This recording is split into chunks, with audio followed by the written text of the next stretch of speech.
What's going on, internet? It's the Masked Man here again.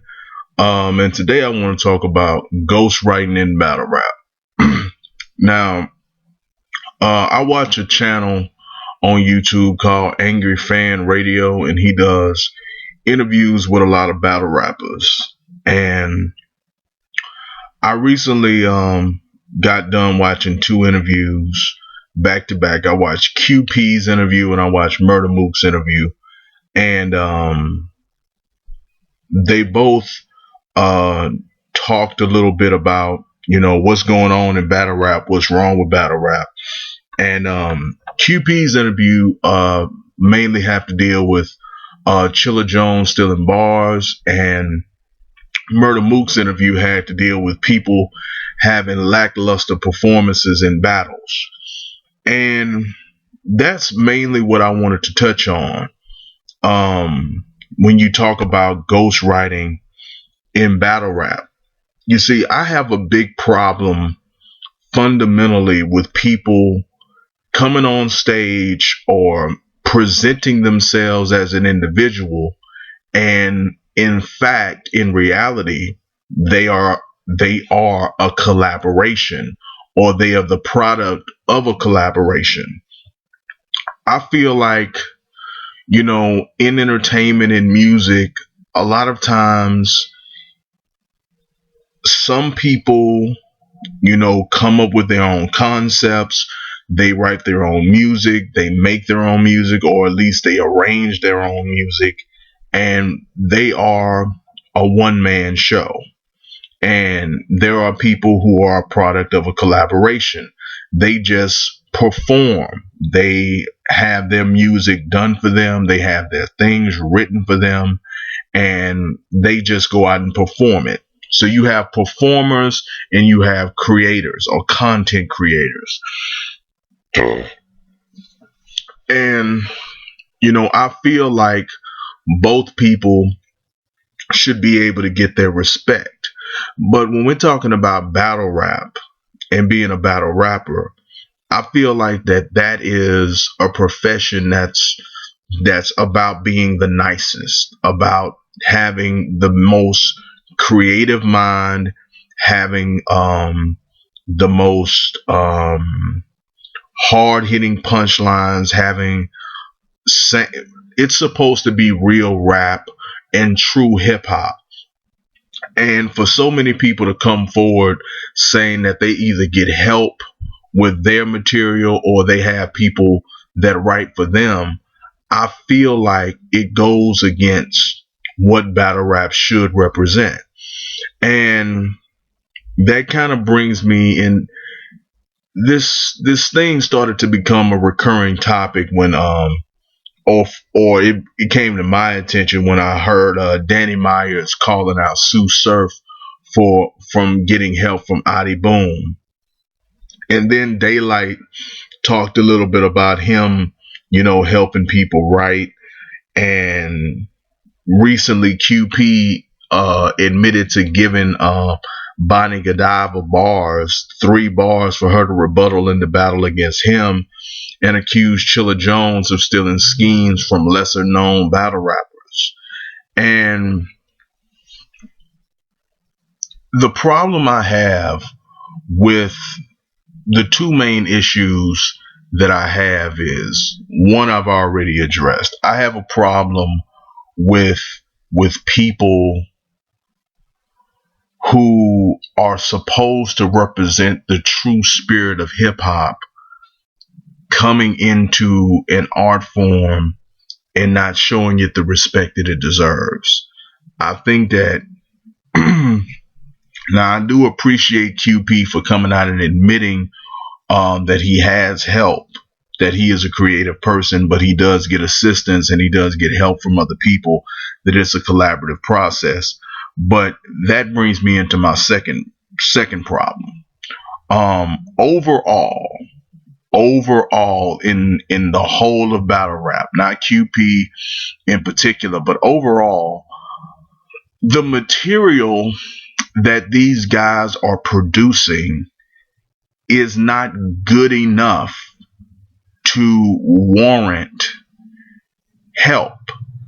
it's like you produce subpar, half-ass material, and you want leeway to have gotten help for it.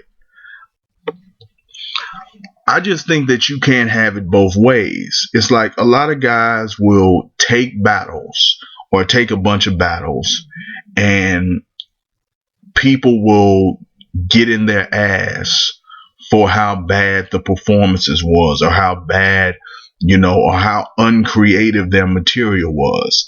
And then in the battle, or in some cases after the battle, they'll respond to, well, I was just looking for a check. If it ain't smack, if it ain't URL, it doesn't count. So hold on. You got all these guys that are getting help writing bars, and you have thousands of battles where so-called top tier battle rappers don't take the battle seriously, or don't come with good or impressive material. You cannot have it both ways. You cannot be getting help from a group of people and have subpar, half-ass material. It's one or the other.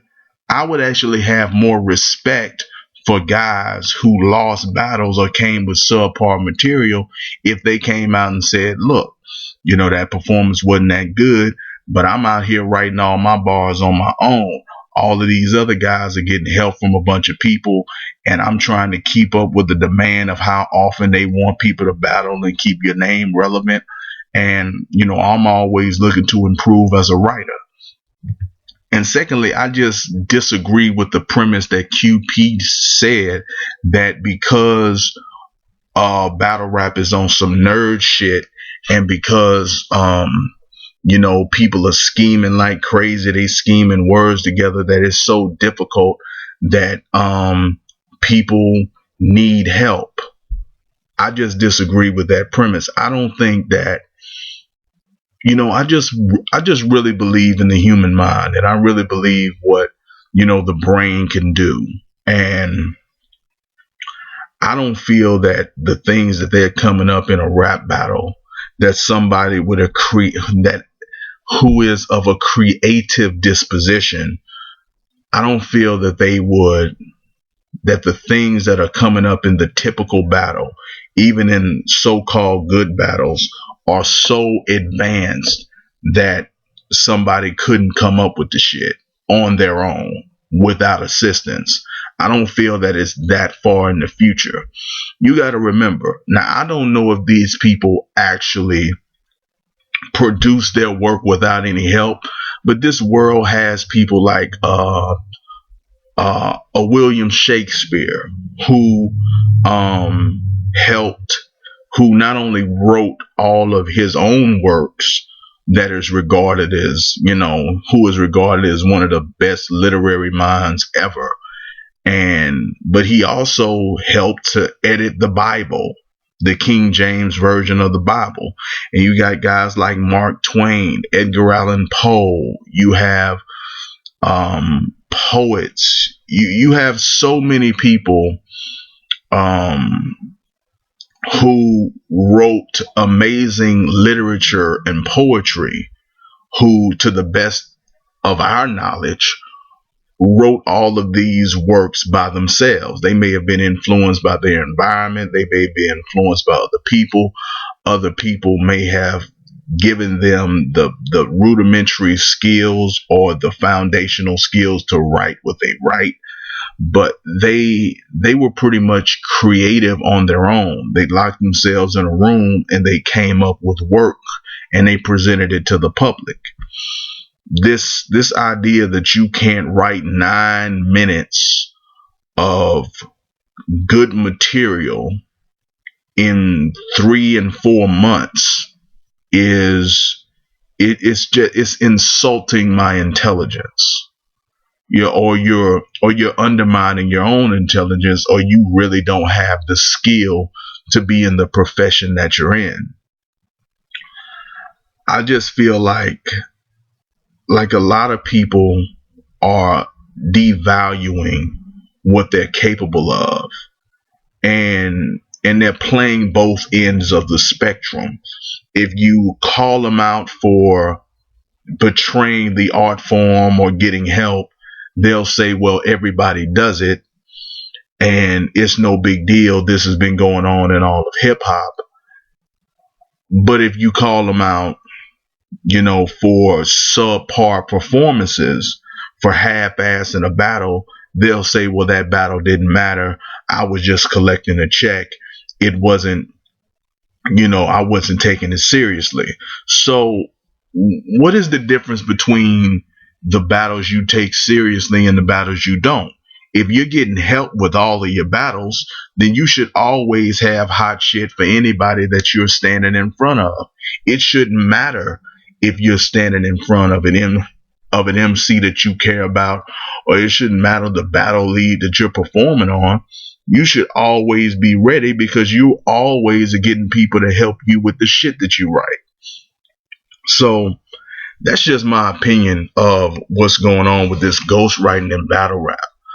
I feel like hip hop was founded upon, being skilled, being nice.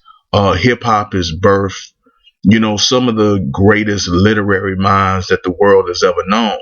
And they don't get the respect that they deserve as poets and as thoroughly creative people. They don't get the respect of like the Edgar Allan Poes or the Mark Twains. And in some cases, there are hip hop artists that are comparable, if not superior, to those individuals in terms of how they put words together and the stories that they told and the meanings that are within their work. So for you to retroactively imply that all of hip hop has been since its inception has been engaging in all of this collaborative, writing, all of this help, that everybody has been getting help since its inception. I think you're trying to taint the art form. I think you're trying to taint what hip hop is all about. And that's why I said I don't know if Shakespeare or when Edgar Allan Poe got help. I don't know. Maybe they got help too. Maybe writers getting help writing the things that they write and other people coming in and writing things for them. Maybe that has been going on in all of literature since the written word has become a thing. Maybe it's been like that. So it's naive of me to think that it's been anything but. But if you feel like Shakespeare and Edgar Allan Poe and Zora Neale Hurston, I think that's her name. If you feel like these people came up with their material on their own and they wrote all of their work, and if you feel like the fathers of hip hop, if they wrote their work, then I don't understand why these battle rappers, why the shit that they're producing, the 9 minutes of material that they have 4 and 5 months to prepare I don't understand why that's so difficult that it would require a team of writers to come up with. But that's my opinion. Let me know what you think. Leave it in the comments. Rate the video. Like, dislike, be real. Subscribe to my channel. If there's any subject or any story in the media that you want me to discuss or you want me to know about, you can email me at themrbassman@gmail.com. You can find me on Facebook, Twitter, and Daily Motion at the same name, themrmassman.com. I appreciate you for watching my videos. I appreciate you for watching this video. Get involved with my channel. Be an active viewer, not an inactive viewer. Help me to further educate myself and learn more. That is all I have to say about this subject, and I will see you in the next video.